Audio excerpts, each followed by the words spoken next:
پشتەوەری زوومەکە بە شێوەیەکی ڕاستەوخۆ میوانەکەمان لەگەڵا بێت لە ڕۆژهەڵاتی کوردستانەوە. شاعیرەکە کە دوو بەرهەمی نوێی بڵاو کردوتەوە، بەرهەمەکانیشی بە ناوی گەڵا هەرچۆن ئەوەرێ بەتون، بەرهەمەکەی دیکەشی لە جوودی تا جوولجوتایە. ئەو شاعیری کەم ئێوارەیە لە کورسات مەگەزینەوە لە شاشەی کورساتەوە دەرەکەوێت، ئەویش کاک ئیدریس وەیسیە کە بەڕێزیان شاعیرن. کاک ئیدریس ئێوارەت باش بێت، سڵاو لێبێت، زۆر سوپاس بۆ ڕەخساندنی ئەم دەرفەتە. سڵاو ڕێز، ئەم کاتتان باش ساوێن خان. زۆر سوپاس بۆ تۆش. سپاس و ڕێزی تایبەت بۆ بانگێشتنتان بۆ کاناڵی جیهانی کورسات و بۆ بەرنامەی زۆر بە نرخی مەگەزین. زۆر سوپاس بۆ بەڕێزتانی پرۆگرامێکی باش بەپێکەوە بۆ هیواین. کاک ئیدریس، سەرەتا باسێکی ئەم دوو بەرهەمە نوێی خۆتمان بۆ بکەیت، با بزانین ئەم دوو بەرهەمە ناوەڕۆکەکانیان باس لە چیەکات؟ وەڵاهی ئەم دوو بەرهەمە ئەتوانین بڵێن کۆی بەرهەمی 25 ساڵ 26 ساڵ ئەزمموی منە هەر لە ساڵی 76 و 77 کە دەستمان بە شعر و تۆ لە ئەنجومەنەکانی شاری جوانڕۆ. عەرزام بکەم من لە شاری جوانڕۆ سەبەب پارێزگای کرماشان وازانم بەرنامەکە پچڕا گوێمان لێتە، ئێمە گوێمان لە تۆی کاک ئیدریس، بەردەوام بە. عەرزم کردم کە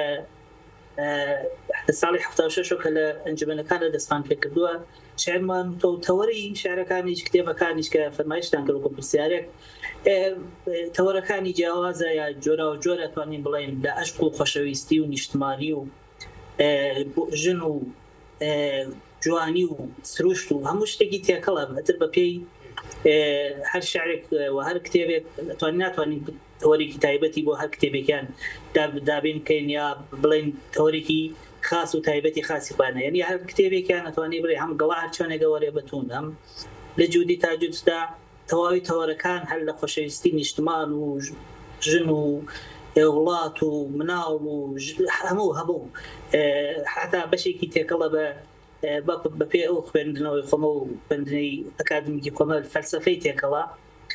ئێتر بە پێ ئەوە گە بتوان چەند نمونەیەک لە شعرەکانتان بۆ خوێنمەوە دوایتر دەستەکەوێ بەداخەوە چون مەوداکە کەمە و دەرفەتەکە زۆر کەمە و کورتە چەند نمونەیەکتان بۆ خوێنمەوە، بەڵام ئەم کتێبانە کتێبەکن لە بەردەستان لە بڵاو بوونەوە جێگەی خۆیسی سپاسی ناشرەکان یا وەشاریا ئەو بڵاوکراوانەی کە گوتاری سەقز نشری گوتار لە سەقز کە ڕزای شەجیعی زەحمەتی کێشا وڵای کردوەوە دیگەڵا هەرچۆنی دەوەرە سپاسی تایبەتی بکەین. هیوادارم لە بەردەست ئەزمونێکی شعریە و شتی جوانی هاتیە توانێت بێژین شتی نزمی تێدایە، شتی جوان و بەرزی سەرکەوتووی تێدایە. هیوادارم لە بەردەنگ و بینەران و بیسەران و ئەوانەی وادەی خوێنەوە بەدڵیان بێت و هەر ڕخنێکیشیان بێ من لە خزمەتیان ئینشەڵڵا بەرچاوی خوێنەرانی جدی شعر و بواری ئەدیبان و نووسەرانی کوردستان بگەیت. کتێبەکە کە کتێبەکان شتێکی وا بە قوڵی فارسەکان تحفەیەکە، هیوادارم پێشکەشە بە کتێبخانەی کوردی و هیوادارم ئەو شایانیانە هەبێت کە بە قوڵی معروف بتوانن بۆ کتێبخانەی کوردی پێگەیەک جێگەیەک بۆ خۆیان دابین بکەن. دەست خۆش بێ کاک ئیدریس. سەرنجی ئەوەمیە کە لە ئینستاگرامەکەتە گرنگیەکی زۆر بە خوێندنەوەی شعرەکانی خۆتەی، بە کتێبە شعرەکانی خۆتەیت و خۆت حەزەکەی شعرەکانی خۆت بخوێنیتەوە. ئەمە چه هەستێک لە تۆیە دروستەکات؟ چونکە بەشێک لە شاعیران ئامادەنین یاخود حەز ناکەن شعرەکانی خۆیان بخوێنەوە، حەزەکەن بە دەنگی کەسانی دیکە گوێبیستی شعرەکانی خۆیان بن. وەڵاهی ساوێن خان من هەر چون هەر لە زووە توان هەر شعری خۆم دیکلەمە کردووە هەستێکی جوانم پێ بەخشێت کە من شعری خۆم ڕەنگە شعر وەکو کتێب لە بەردەستاوێ ئەو چێژە بۆ بەردەنگ یا خوێنەر نەڕەخسێنێ، بەڵام وەختێک بە دەنگ یا تێکەڵ بە موسیقا دەکرێت بەڕاستی تامو چێژێکی ترە بەخشێ بە خوێنەر و بۆ بەردەنگ. من وا خۆم وا هەستەکەم و تەواو هەست توانی خۆشم ناوە تەلاشی خۆشم کردووە کە بتوانم کە شعرێکی نوێ دەنووسم یا کتێبێکی لێ بخشێت بتوانم گوڵچینێک لە شعرەکانی خۆم لە سوشیال میدیاکانە بڵاو بکەمەوە بەتایبەت لە ئینستاکە و لە بەردەستی جەنابتان هەیە. حتمەن ڕچاوتان کردووە. کاگیریس ئێمە هەمیشە شانازیەکەین بە شعری کلاسیکی خۆمانەوە بۆ شاعرانەی کە لە کۆنا هەبوو شاعران نووسیویانە. لە ئێستا تۆ لەو بڕوااییت شاعیرێکی لەو جۆرە هەبێت بە تایبەت لە گەنجانە کە بتوانە شاعرەکانی وەکو شعری کلاسیک بێت و بۆنەوەکانی داهاتوو بمێنێتەوە؟ وەڵاهی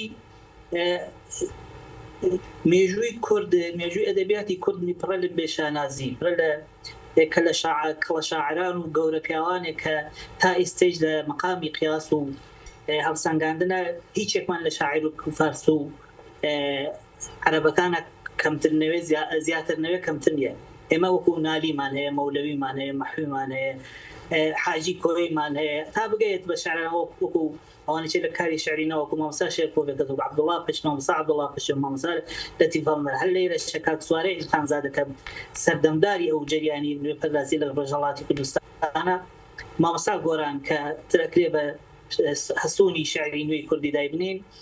بەڕاستی ئێمە کەلەپور و چوزان و گەنجینەیەکی زۆر لە مێژووی شعری کوردی و لە مێژووی ئەدەبیاتی کوردیمان هەیە کە بوو لە بواری شێعرا بەتایبەت لەو بوارەکانی چە هەر دەستی شاعرانی کورد، نووسەرانی کورد ڕەنگینە، بەڵام لە بواری شێعریا ئێمە مێژوومان ئەگەر شانازیەکی پێوە بکرێت بە ئەدەبیات و بە تاریخی ئەدەبیاتیوە، بە مێژووی ئەدەبیاتیوە بەتایبەت تەوەری شعریوە، بە نظری من زۆر بەرچاوتر و زۆر ئەبێ پێی بنازین و پێی دڵخۆش بین. لاوەکانی ئیمڕۆژ ئەوانەی واکاریان کردووە وەکارەکەن هەم لەم لە باشوورە هەم لە ڕۆژهەڵاتە هەمویان جێدەستیان دیارە و هەر کەسێکیان توانی یانە جێپێ خۆیان بکەنەوە، جێگەی بۆ خۆیان دابین بکەن. هێمەی شەرۆک و ئەوانەتر هەر کەسێک بە پێی تەقالە و توانە و تەلاش و ئەزمموی خۆی توانیمانە هیوادان بتوانین جێپێ بۆ خۆمان بکەن و شێعرەکانمان بەردەنگی خۆیان پیاکەن. کاگیریس هەندێک جار شاعیران شعریان بۆ کەسێکی تایبەت نووسیوە، بۆ نمونە نالی بۆ حەبیبەی نووسیوە، وەلی دێوانە بۆ شەمی نووسیوە. ئەی کاگیدریس هیچ بەرهەمێکی هەبووە تایبەتی کردبێت بە کەسێکی تایبەتی ژیانی خۆی؟ وەڵاهی ساوێن خان ئەدەبیاتی ئێمە دەر هەر لە زین و مەمی خانیوە وەکو ئەو حەماسەکە ئەو چیرۆکی زین و مەمی خانیە تاگێتە ئەو کە فەرمایشتان حەبیبەی نالیم، ئەلبەر خاتوونی مەولەوی، شەمی وەلی دێوانە بۆمانە زۆرمان لەو کەسانە بووە. ئێمەش دەتوانین بڵێن هەم خۆشەویستی بۆ ئافرەت، هەم خۆشەویستی بۆ نیشتمان، هەم خۆشەویستی بۆ سروشت تێکەڵە بڵێ بووە، ینی هەمە هەم بەڕا لەو قەزێ نەوگین، لەو مەسئلە نەوگین، لەو تەوەرە نەوگین کێمە نتوانین بڵێ بە دڵنیاییەوە منیش هەم خۆشەویستی ئافرەت بووە، هەم خۆشەویستی نیشتمان بووە، هەم خۆشەویستی وەکو سروشت بووە. بڵێ ناتوانین گۆڵی لەسەر بکەین، بڵێ بووە بە افتخار و بە شانازی و منیش خۆشەویستی لە شێعرەکانمە زۆر ڕەنگی داهاتەوە بۆ کەسی تایبەت و کەسی خاصی خۆی. کەواتە کاگیدریس حەزەکەین ئەگەر شاعرەکە بەردەسە لە لای تۆ کە بۆ کەسێکی تایبەتەوتوە، حەزەکەین پێشکەش بە بینەرانی کورسات مەگەزین و بە ئێمەشی بکەیت ئەگەر ئامادە بێت لە لای تۆ. وەڵاهی ساوێن خان من چون بەرنامەکە دوور و بە حکومەودا چەند شەرێکم هەڵبژاردە کە بیخوێنەوە، چون نەمەزانی گوتم هەر لە کتێبەکانە ئێمە بتوانین لە کتێبەکانە چەندان ئەگەر ئیجازە بدەیت، چون ئەوە ڕەنگە زەمانەکەمان بکوژێت کە ئەمە بگەڕێن بەسەر، بەڵام من لە شعرە درێژەکان ئەگوزارێ مەگەر ئیزدم بدەیت یەک و دوو دانە شعری کورت خوێنمەوە ئەڕۆی لەسەری ئەوە کە هیوادارم ئەگەر کات بوو ئەرسانەکە مەگەر بەبێ دۆزینەوەمان لەمەش ئەرسانەکەین کە من ئیزدم بدەیت کە دوو دانە شعری کورت و پێشکەش بکەم میسا بە فەرموو.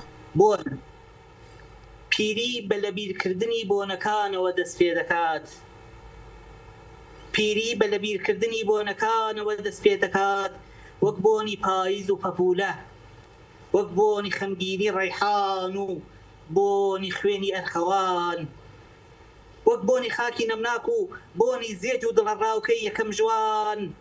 ئاخ ئاخ بۆ بۆنی مێخەکی بەرۆکی دایکم و ئاخ بۆ بۆنی مێخەکی بەرۆکی دایکم و بۆ بۆنی دەستگیرانی و بۆ بۆنی نانی سوتاوی سەرساج، هەزاران ئاخ بۆ بۆنی ماچ. من لام وایە مرۆڤ کاتێک کۆتایی دێ هەستی بۆنکردنی بمرێ، مرۆڤ کاتێک کۆتایی دێ هەستی بۆنکردنی بمرێ. ئەمە شعری یەکەمیان شعری دووەمیشیان تان پێشکەشەکەم فەرموو. نیوە شەوێک لە شەقامی شانزەلیزە تا بورجی ئیفەل، نیوە شەوێک لە شەقامی شانزەلیزە تا بورجی ئیفەل، دەست لە دەست یەک پێ بە سەما دەم بە ئاواز، پیاسەمان دەکرد و سەرخۆش، جگەرەیەکمان بە یادی ڕمۆ ئەو ژولیەت دەکێشا و لە هەمان کات چیرۆکی زین و مەمی خانیمان بە جۆرێتر دەهۆنیوە بۆ شاری عاشقان. بە شرەقەی ماچەکانمان شەقامەکانی پاریسمان دەشڵەقان و شەقمان لە شەوکەتی ناپلۆئێن هەڵەدا و بۆ ئەوینی ناکامی خات و دزیرە کەلاری بە کوڵ ئەگریاین. خاتون من لە مەحاڵەکانە دوێم، ئەلینا سنوور سوور و پاریس دوور و بەتەنانەت من و تۆ هیچ کەمان جگەرەیش ناخۆینەوە، بەتەنانەت من و تۆ هیچ کارمان جگەرەیش ناخۆینەوە. پێشکەشتان بێت. دەنگت خۆش بێ کاگدریس، زۆر زۆر سپاس بۆ خوێندنەوەی ئەم شاعرە جوانانە کە لە نوێترین پەرتووکی خۆتا بۆت خوێندینەوە گەورەت کردین. کاگدریس، پرسیارێکی من بۆ تۆ ئەوەیە کە ساڵانە چەندین کۆڕ و فەستیڤاڵ ئەنجامەدرێت. بۆ نمونە لە باشووری کوردستان فەستیڤاڵی گەلاوێژمان هەیە کە بۆ چیرۆک و سینەما و لە هەمان کاتیشا بۆ شعریشا. تاوەکو ئێستا کاگدریس هەوڵی نەداوە یاخود حەز ناکات لەو جۆرە فەستیڤاڵانەیە بەشداری هەبێت؟ واللهی بەپی بارودۆخ و زۆربەی کێشە و شتەکان کە هەیە، بەزە کێشە هەیە، ئەمە نەمانتوانیوە، ڕەنگە من نەمتوانیوە، نەهەیە من نەمانتوانیوە، ڕەنگە من نەمتوانیوە ئەو لەو دەرفەتانەی کە لە بواری ئەدەبیاتە لە ئەمدی و ئەودی و لەمدی و کە بەشدارە بین زۆربیان لەودی و وەکو فیستواڵ عەرسەکەم بەشدار ببین. هیوادارم دەرفەتێک بڕەخسێکە ئێمەش بتوانین هەموەکو کتێب هەموەکو شەعر بەشداری بکەین، بتوانین سەرنجی بینەر و خوێنەری شعر و ئەدەبیاتی کوردی بۆ خۆمان ڕابکێشین. هیوادارم بتوانین لەم دەرفەتانە کەڵ وەربگرین. ساوێن خان. زۆر باشە. بەردەوام هونەرمەندان کاتێک کە بەرهەمێکی خۆیان ئەنووسن، ئیتر هەر جۆرێک و هەر بابەتێکی هونەریە بێت، عادەتەن سروش یاخود ئیلهام لە کەسێکەوە وەرئەگرن. کاگدریس ئیلهام لە شێوە وەرەگرێت، ئیلهام لە کامە شاعیرەوە وەرەگرێت، حەزی بە خوێندنەوەی کامە پەرتووکی شعری هەیە؟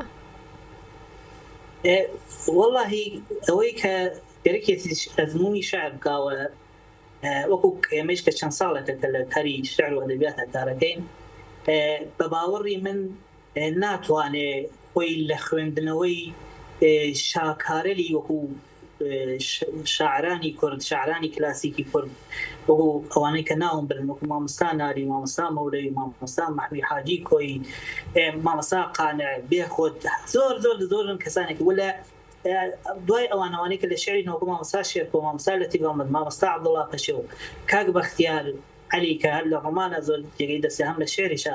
من بەڕاستی خۆم وەکو ئەوەی کە ئیلهام وەرگرت بێ بۆ جوای پرسیارەکەی جنابەت، هەمویان ئەو شعری شاعرانی کلاسیک کە لە زۆربیان کە بەوەی کە خوێندنەوەی زۆرمان لەسەرکردن و متالعە و زۆری متالعەمان لەسەرکردن و حەل لە مناڵی و ڕەنگە بێژم لە مێر منداڵی و هێمەت ئوخت بووین تەکیانە خوێندن لەسەریان کەڵک لە شعرەکانیان کەڵکمانەوە گرتە. بەڵام لە شعرێنەوەکانی ئەوە کە عەرزم کردی هێمە لە دوو سێ چەند شاعری تایبەت هێمە توانیویان لە شعرەکانیان ڕەنگ بداتەوە لە کتێبەکانی هێمە کە بەپێی ئەوانە کە ڕەخنەگریشن هەر ئاماژیان بەوە کردووەکو مامۆستا شێرکۆ بێکەس لە شعرە کلاسیکەکانە کە بڵاونەوە نەسەوە دەتوانیت ڕەنگی شعری نالی، شعری مەولەوی، نەولە و ئاستا، بەڵام هەر ڕەنگەکانی بۆنەکانی ئەوانەدا لە شعری نەویشا وەکو مامۆستا شێرکۆ، مامۆستا عەبدوڵڵا پەشێو، مامۆستا جلالی مەلەکشا، مامۆستا لەتیف هەڵمەد و هەروها کاک بەختیار عەلی کە من لە شعرەکانی زۆر کەڵکم وەرگرتووە و زۆر چێژبەخشم بوون و توانیمە ئیلهامیان لێ بگرم و بە جۆرێک بتوانم لە کتێبەکانی خۆشما ڕەنگوبۆیان دیار بێت، ڕەنگوبۆی شعری ئەو شاعران. دەستە خۆش بێ کاگدریس، ئاماژەت بۆ کرد کە وتە شعرێکی دیکەشتان بۆ خوێنەوە، بزانم وتە شعری درێژە، حەزەکەنی و شعرەشمان بۆ بخوێنیتەوە و دوای ئەوە کۆتا پرسیارت لە یەکەم. لە خزمەتتانە مزام. فەرموو. جەزب فەرموون. ئەمەشیان هەر لە نوێترین بەرهەمی خۆتایە بە ناوی لە جوودی تاج الجوتایە؟ ئەمە گەڵا هەر چۆنێکەوەرێ بەتون ئەمانە خوێن زۆر باشە شکاڵی نیە خۆ لە گەڵا خوێنمە لە جوودی بەڵام لە هەر کامێکیان بە کێشەمان نییە گرنگەوەیە کە بەرهەمی بەڕێستان بێت.